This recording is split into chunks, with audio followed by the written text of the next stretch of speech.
At work, what's a red flag that only the people who are lowest on the totem pole are likely to notice? This applies more to the tech industry. But when the CEO calls a meeting out of the blue and says they have plenty of funding, start interviewing. Late pay. I've heard a few stories from people who have been paid late and stayed instead of looking for a new job, then later being made redundant. If the cash flow is so bad payroll is coming late, it's time to get out of there. Unpaid bills. As bottom of the totem in a financial department for a small non-profit, I was the one putting bills into the system and then would print checks and mail them out when the higher-ups said to. When I first started, almost every bill was behind.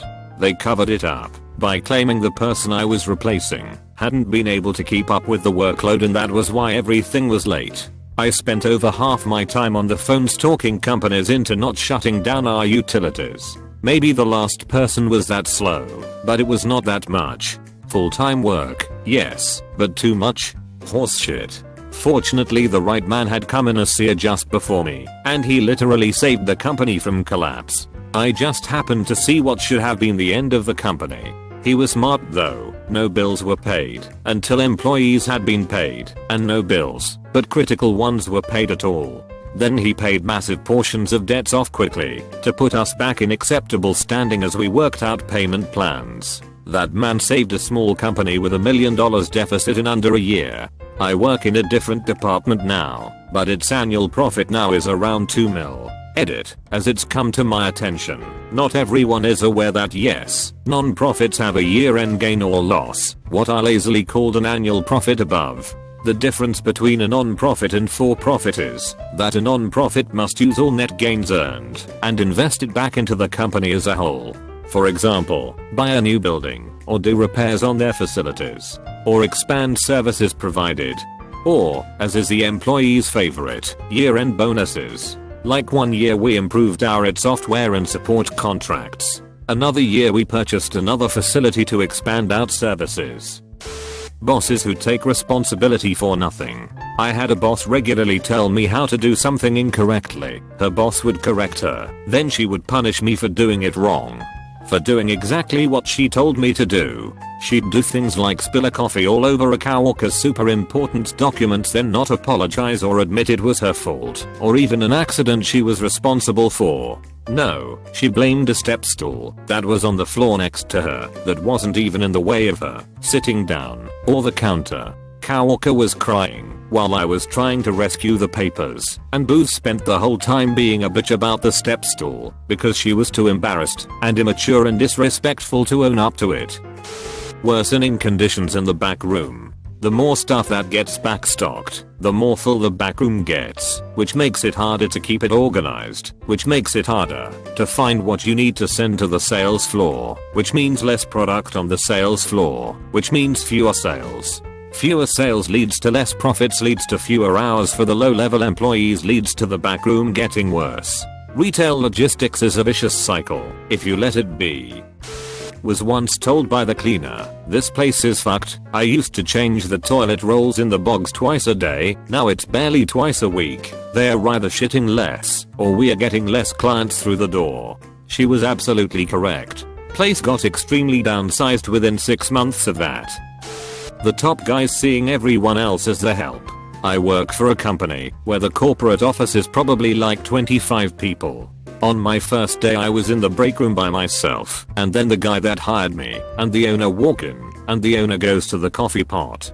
The guy that hired me said, "Hey Jim, this is VTL_89, the newest member of our team." Owner doesn't even turn and look at me, just goes "Oh," and puts a lid on his coffee and walks out without even looking my way. I lost a ton of respect for him and the company that day, especially after my interview 2 days prior. They were talking up how much they care about their employees. It should be a pretty immediate red flag when you're the low man in the totem pole after starting a job and realize that you're doing all the shit/bitch work that no one else wants to do. It should be even more of a red flag when 3 years later you're still doing all of the shit/bitch work no one else wants to do. Also, another major red flag are when managers or supervisors enforce rules by selectively picking who they want to get in trouble for, based on who they like the most/least. For example, I work at a dealership as a mechanic, and I don't know why, but I'm the only fucking employee in the dealership who has to ask permission for using a work lift to work on my own vehicle or have the porters wash your car for free. I have even tried paying the porters out of pocket off the clock money to wash my car and it still gets shut down. I'm at the point now where I think I'm a victim of workplace bullying. I have documented times and dates for about a year now of every instance of selective enforcement of rules, and Amthi is close to filing a grievance with ours and threatening legal action because I'm just so sick of the bullshit treatment I receive over all the other mechanics. Source: low man on the totem pole.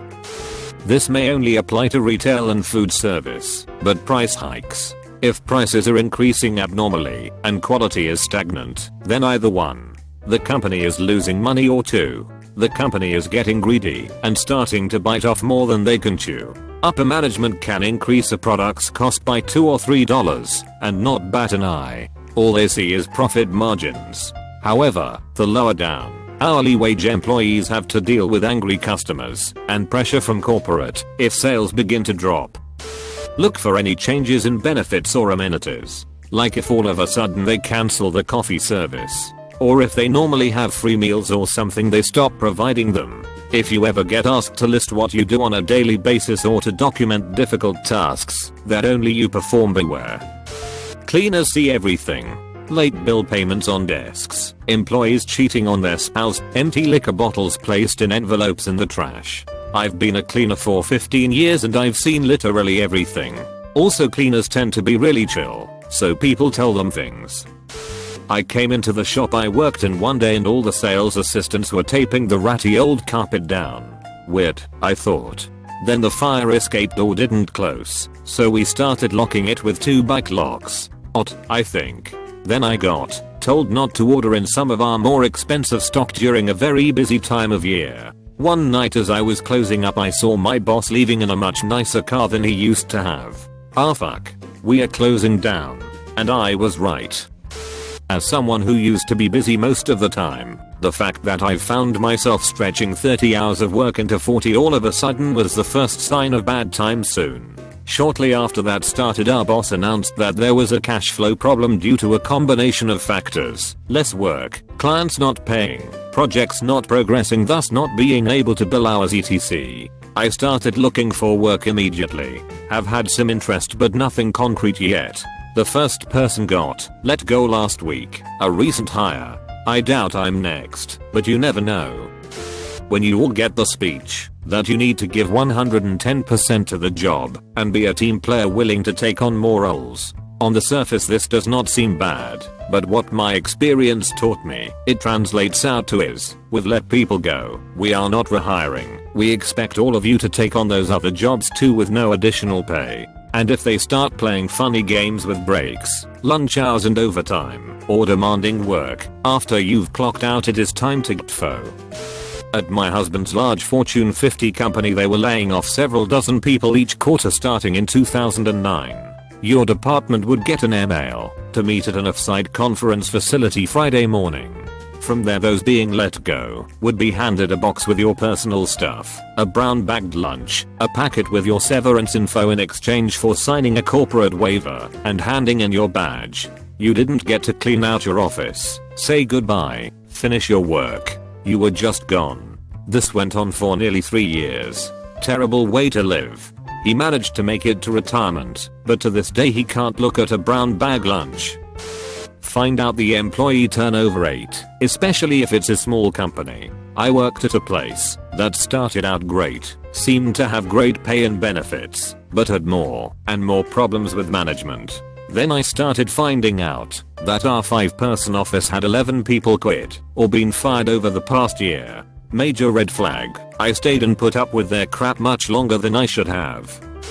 I'm a tech writer, which means I sometimes get to be effectively the first user of a new application, as I'm writing the manual for it. You can always tell where the company has saved cash, usually on UI/UX design and UI copy. I'm fairly technical, a bit of front-end coding skill, basic familiarity with a range of tech, jack of all trades. So if I'm struggling to work out how to do stuff in your UI, I kinda assume customers will.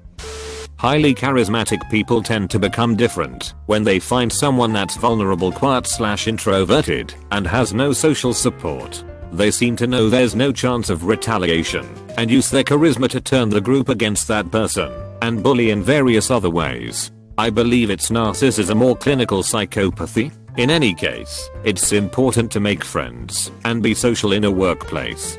Getting out of your comfort zone when you're an introvert is super important. Also, learning the Project Management Institute's code of ethics and documenting infractions as they happen can save your butt in the future. Source: learned the hard way.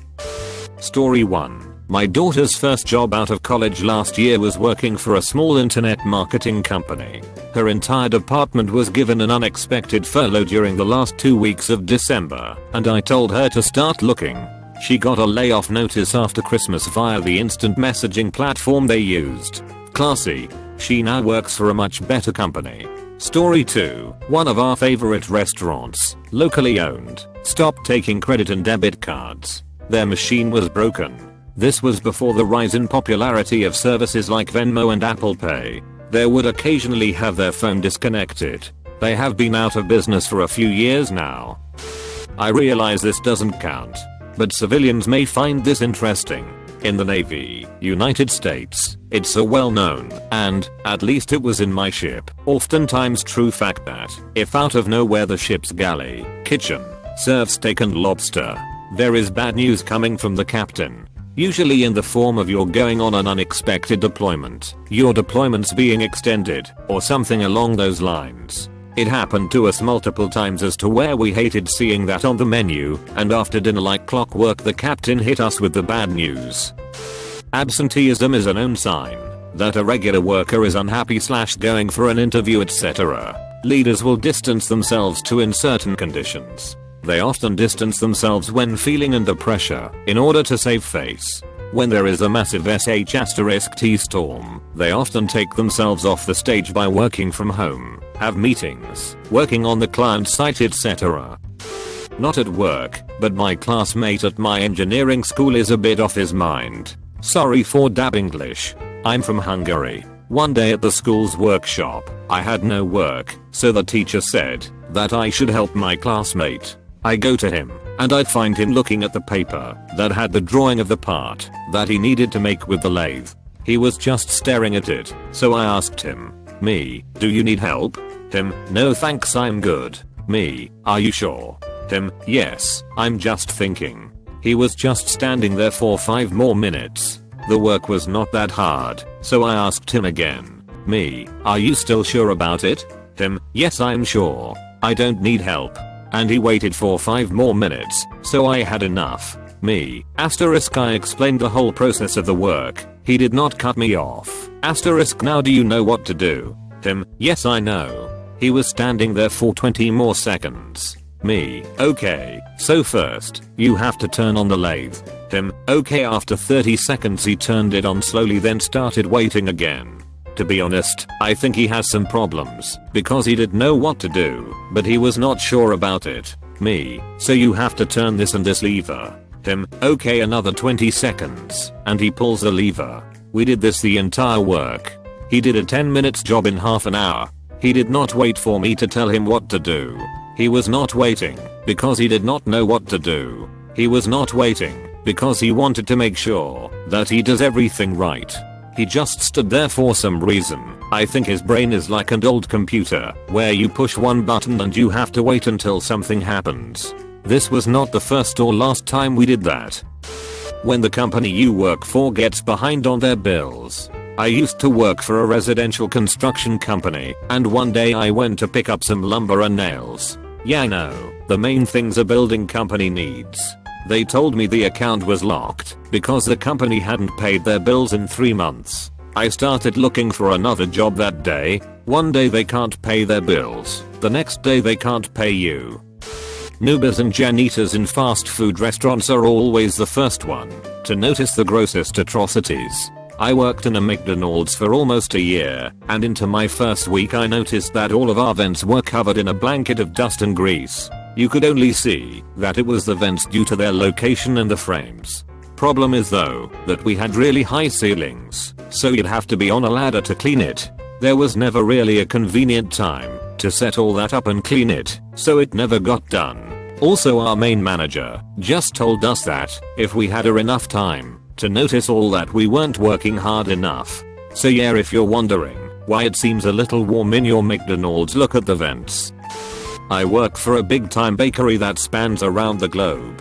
White teddy bear mascot. Our bakery has undergone massive changes and shifts in market coverage. As of late, we have lost a lot of work at a location. I started 4 years ago at the bottom as #23 of 23 drivers and enough work for at least 25. I'm currently #16 of 18 and barely enough work for everyone. But apparently, business had never been better or nothing to worry about. Or my favorite, they're not taking work away from us. Quit fear mongering. At what point are you guys going to realize we've lost 1/3 of our work and it's all happened in the last couple years? From my experience, it's not the janitors. No matter what a facility of any type needs to be maintained, it's the rank and file workers who actually do the job that brings income who will know first. Where I work, if people start being randomly pulled from the production floor, it means layoffs. Business is going south quickly. That being said, I do want to point out that the lowest man/figure/icon on a totem pole represents the most important one. Totem poles are red bottom to top, not top down. I'm not sure if these are red flags, but my company within the last 2 years has lost the president, the head of ours, several team leads, and others higher up in the company. The president has not been replaced. Some of the team leads were not replaced, but the teams were combined under a different lead, and a couple positions were replaced. They also hired like 2 new people in accounting to help with who the fuck knows what, and they hired a new person in the customer service department to directly monitor the employees there. A drastic cut in your hours for those who work hourly service jobs. If you go from 5 shifts to 3, then down to 1 or 2, you're going to be let go. They're either waiting for you to get fed up with the hours and quit, or you're about to be fired.